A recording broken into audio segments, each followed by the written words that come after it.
Assalamualaikum warahmatullahi wabarakatuh. Baiklah para siswa sekalian, pejuang UTBK yang berbahagia, kita teruskan pembahasan kita bagian ketiga TPS UTBK Quantitative English Version. Oke, dan ini tipe soal, salah satu tipe soal yang A, pernyataan satu saja cukup menjawab pertanyaan, tapi pernyataan dua saja tidak cukup. B, pernyataan dua saja cukup, tetapi pernyataan satu saja tidak cukup. Sementara yang C, dua pernyataan secara bersama-sama cukup menjawab pertanyaan, dan D, pernyataan satu saja cukup untuk menjawab pertanyaan, sementara pernyataan dua saja cukup. Yang E, pernyataan 1 dan 2 tidak cukup untuk menjawab pertanyaan. Oke, ini hanya untuk mengingatkan saja ya. Baik, kita teruskan. Last semester, Professor T taught two classes A and B. Each student in class A handed in 7 assignments, and each student in class B handed in 5 assignments. How many students were in class A? Semester lalu, Profesor T mengajar dua kelas, yaitu kelas A dan B. Masing-masing siswa di kelas A menyerahkan 7 tugas, dan masing-masing siswa di kelas B menyerahkan 5 tugas. Berapa jumlah siswa di kelas A?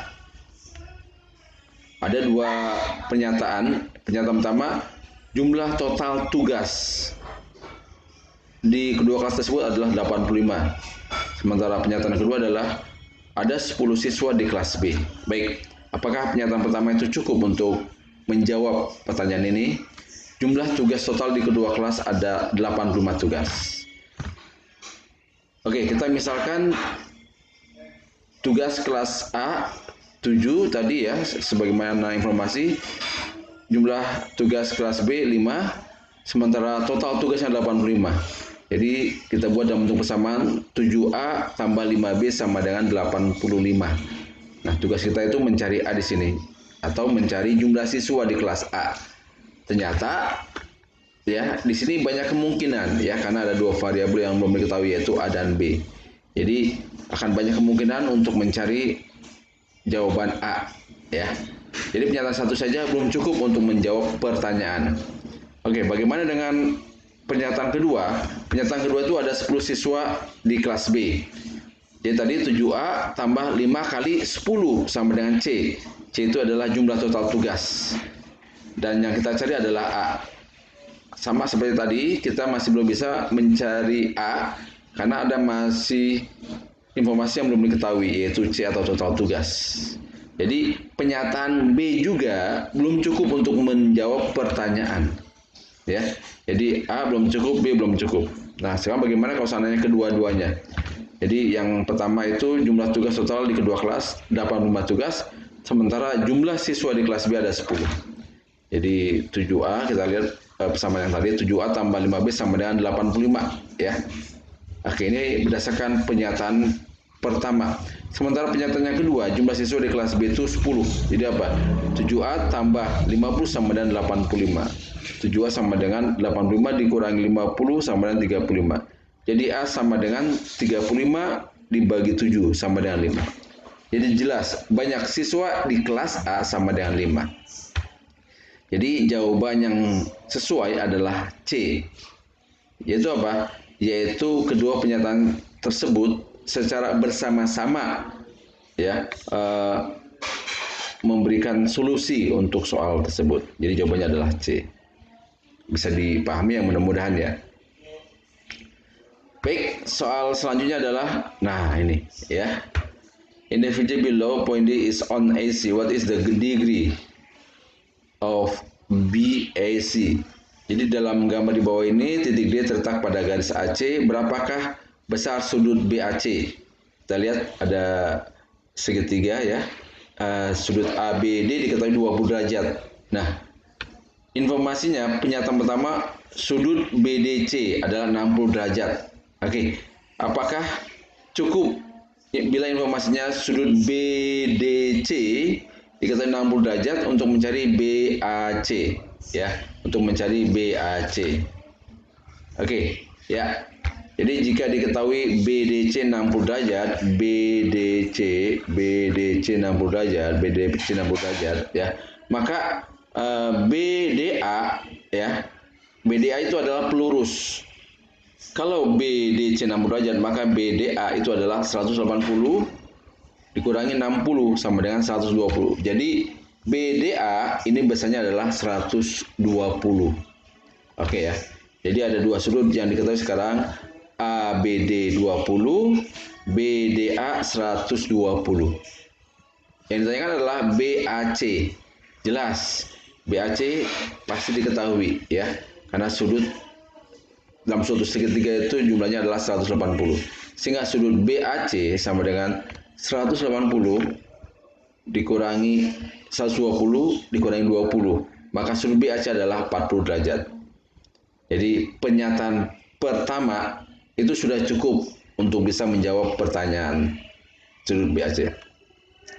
Kemudian yang kedua, besaran sudut BAC lebih kurang daripada sudut BCD. Besaran sudut BAC lebih kurang daripada BCD. Nah, informasi ini juga akan masih memberikan banyak kemungkinan besar sudut BAC ya. Jadi pernyataan dua tidak cukup untuk menjawab pertanyaan. Jadi yang pertama cukup, yang kedua tidak cukup. Jadi jawabannya adalah A ya. Di jawaban yang tepat atau sesuai adalah A. Oke ya, bisa dipahami ya. Next kita lanjutkan. Problem number 13. Amin, Budi, and Citra each try independently to solve a problem. If the individual probabilities for success are 1 volt, 1 second, and 5/8 respectively, what is the probability that Amin and Budi, but not Cinta, will solve the problem? Oke, kita terjemahkan. Amin, Budi, dan Cinta masing-masing mengerjakan secara sendiri-sendiri menyelesaikan suatu soal. Jika secara individu, peluang mereka berhasil menyelesaikan soal tersebut adalah Amin 1/4, Budi setengah, dan Cinta 5/8. Berapakah peluang Amin dan Budi bisa menyelesaikan sementara Cinta tidak? Baik, kalau kita lihat tadi bahwa peluang Amin mengerjakan 1/4, peluang Budi setengah, dan Cinta adalah 5/8. Nah, sementara peluang Cinta tidak bisa mengerjakan ya adalah 1 dikurangi 5/8 sama dengan 3/8. Ingat ya bahwa total dari satu peluang itu adalah 1. Jadi kalau Cinta bisa mengerjakan peluangnya 5/8, sehingga peluang Cinta tidak bisa mengerjakan 1 dikurangi 5/8, yaitu 3/8. Nah, dalam soal ini jelas sekali bahwa kejadian majemuk tersebut adalah suatu kejadian yang saling bebas.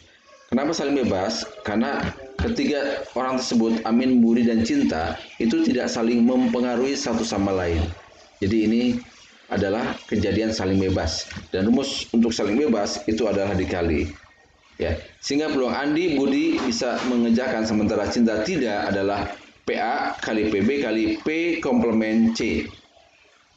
Ya, jadi PA kali PB kali P komplement C sama dengan 1/4 kali setengah kali 3/8 sama dengan 3/64. Jadi jawaban yang tepat adalah E atau 3/64. Bisa dipahami ya para siswa ya.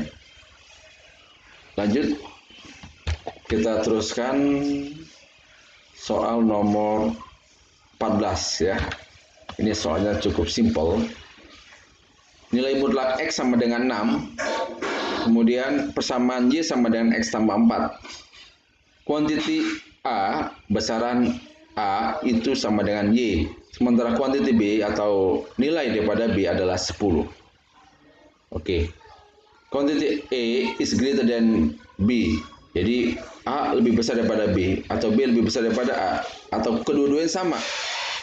Atau hubungan dari keduanya itu tidak bisa ditentukan. Oke, jadi pertanyaannya bagaimana hubungan antara A dan B? Oke, ya. Kita bahas ya. Di sini nilai mutlak X sama dengan 6. Artinya apa? X memiliki dua kemungkinan. Yaitu apa? X sama dengan 6 dan X sama dengan negatif 6. Kalau X sama dengan 6, maka Y sama dengan 6 tambah 4 sama dengan 10. Ya, itu kalau X sama dengan 6, Y-nya itu 10.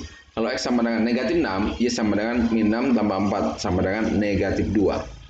Jadi di sini ada dua nilai Y, yaitu 10 dan min 2. Sementara nilai A itu sama dengan Y. Ada dua kemungkinan, kalau nggak 10, min 2. Sementara nilai B itu 10. Apakah A lebih besar daripada B? Tidak, ya. Apakah B lebih besar daripada A? Belum tentu juga, ya. Kalau A-nya 10, B-nya 10 sama, ya. Jadi belum tentu juga, ya. Apakah keduanya sama? Ya, kalau seandainya A-nya 10 bisa jadi sama. Tapi bagaimana kalau A-nya minus 2? Nggak sama, ya. Jadi jawaban yang tepat adalah D. Hubungan keduanya tidak bisa ditentukan dari informasi yang diberikan, ya. Jadi jawaban yang tepat untuk soal tersebut adalah D. Mudah-mudahan bisa dipahami ya para siswa. Baik, soal selanjutnya. How many integer that satisfy this inequality? Berapa banyak bilangan bulat yang memenuhi ketidaksamaan berikut? Are less than 5, yang lebih rendah daripada 5. Oke ya. Jadi kita selesaikan dulu nih ketidaksamaannya. Oke ya. Jadi cara menyelesaikannya, pembilangnya kita faktorkan. Menjadi berapa? X tambah 3 kali X tambah 2. Ya.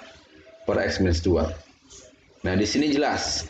Pembuat 0 dari faktor-faktor di sini adalah 2, minus 2, dan minus 3. Oke, ini pembuat 0-nya ya. Jadi kalau kita buat, pembuat 0-nya 2, minus 2, dan minus 3. Ya. Oke, ya. Nah, nanti kita cek salah satunya. Oke, sebaiknya, nah ini lebih jelas di sini ya. Jadi kita buat, tadi pembuat 0-nya ada 3, yaitu minus 3, minus 2, dan 2. Ya. Minus 3, minus 2, dan 2. Kita cek salah satu saja. Ya. Misalnya yang paling mudah untuk kita cek itu, untuk X sama dengan 0. 0 itu terletak antara berapa nih? Antara minus 2 dan 2. 0 terletak antara minus 2 dan 2. Kalau kita cek, X-nya 0, jadi berapa? 0 tambah 3 kali 0 tambah 2 dibagi 0 dikurangi 2. 3 kali 2 plus 6 dibagi minus 2. Jadi positif bagi negatif adalah negatif atau kurang dari 0. Jadi di sini nih adalah negatif. Oke ya. Setelah salah satu saja kita peroleh, maka selang-seling. Plus min. Kayak selang-seling ya. Dengan catatan tidak ada kuadrat di sini ya, atau pangkat genap. Maka bisa selang-seling. Min plus. Oke ya. Nah, sekarang kita cek di sini bahwa dari soalnya adalah lebih besar dari 0. Kalau lebih besar dari 0, kita ambil nilai positif di sini. Positif. Sehingga apa? X terletak antara negatif 3 sampai minus 2, dan X lebih besar sama dengan 2. Oke ya. Nah, karena X tidak boleh sama dengan, ya. Ya. Jadi X tidak boleh sama dengan 2 ini. Maaf ya. Jadi mestinya X tidak boleh sama dengan 2 di sini, ya. Jadi bilangan yang memenuhi adalah min 3. Oke, jadi di sini X antara minus 3 dan minus 2, ya. Dan X lebih besar sama dengan 2, sementara X tidak sama dengan 2. Ini mestinya 2 nih, tidak sama dengan 2, ya.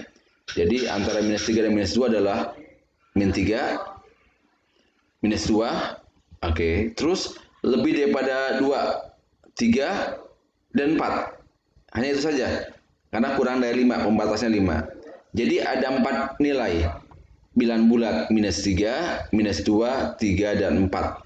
Berarti ada 4 bilangan bulat. Jawaban yang benar adalah D, ya. Oke. Baik. Saya kira pembahasan materi UTBK English Version kuantitatif ya, Bapak sudahi ya. Kalau memang masih ada pertanyaan, silakan bisa dituliskan di kolom komentar di bawah ini ya. Oke, ini Bapak ambil beberapa referensi ya. Jadi bisa Bapak ambil dari official guide for GMAT review dari website Divantri, web Ruang Guru, dan lain sebagainya. Baik, demikian. Assalamualaikum warahmatullahi wabarakatuh.